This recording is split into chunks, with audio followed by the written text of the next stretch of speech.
Hello friends, ఒక కొత్త blog తయారు చేస్తున్నాం. మేము ఇప్పుడు ఆంధ్ర ఒడిశా బార్డర్ లో ఉన్నాము. తున్కి ఊరు నుంచి ఒక 3-4 కిలోమీటర్లు దాటి సాలూరు ఇక్కడ నుంచి ఒక 20 కిలోమీటర్ ఎదురుగా ఉంది. ఇటు ఆంధ్ర, ఇటు అటు తున్కి, అటు ఒడిశా. మేము ఇక్కడ ఆగేము. మస్తు చెట్టు కింద ఇక్కడ వస్తున్నాయి నీళ్ళు పైనుంచి.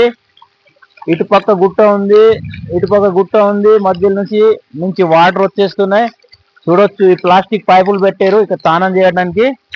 మేము డ్రైవర్స్ ఎప్పుడు అడవిలో ఆగుతాము, గుట్టల్ని తానాము. మాది ఇదే, ఇక ఇక్కడ వంట చేసేము, తిన్నాము మంచిగా. చాలా మంది ఇక్కడ వచ్చి స్నానం చేసుకుంటారు మా బండ్లోళ్ళు డ్రైవర్లు.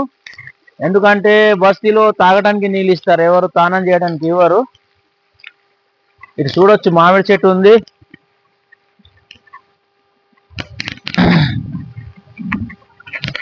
మేము ఇక్కడే వంట చేసాం. ఇటు ఒక గుట్ట ఉంది, ఇది కూడా గుట్టేనే. ఇది మొత్తం అడవియే ఈ ప్లేస్ అంతా.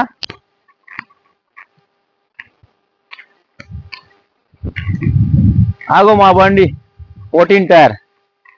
ఇక్కడే వంట చేసాం మేము. ఇక్కడ ఒక 4 బండ్లు ఉండేరు, వారు వంట చేసి వెళ్ళిపోయారు. మేము కూడా ఇప్పుడు వెళ్తాము. ఇంకా ఎదురుగా ఒక ఘాటి ఉంది, ఇంకొక 15 కిలోమీటర్లు 20 కిలోమీటర్ ఘాటి ఉంది సాలూరు వరకు. సాలూరు దిక్తే ఈ ఘాటి అయిపోద్ది. ఇక్కడ ఆగేమో, అన్నం ఏంటి తినేమో. ఇది చూడొచ్చు, మంచి ప్లేస్ ఇది. అడవి బాగుంది, మొత్తం అడవి. అటు కోరాపుట్, జైపూర్ నుంచి స్టార్ట్ అవుద్ది ఘాట్ ఏరియా.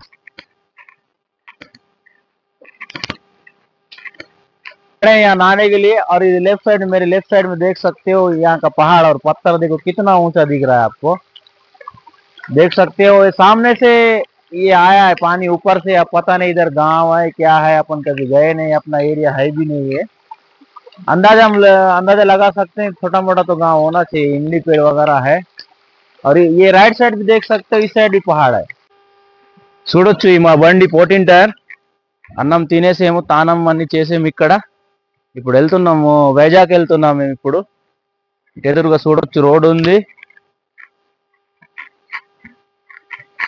మంచి ప్లేస్ ఇక్కడ, అడవి బాగుంది మస్తు.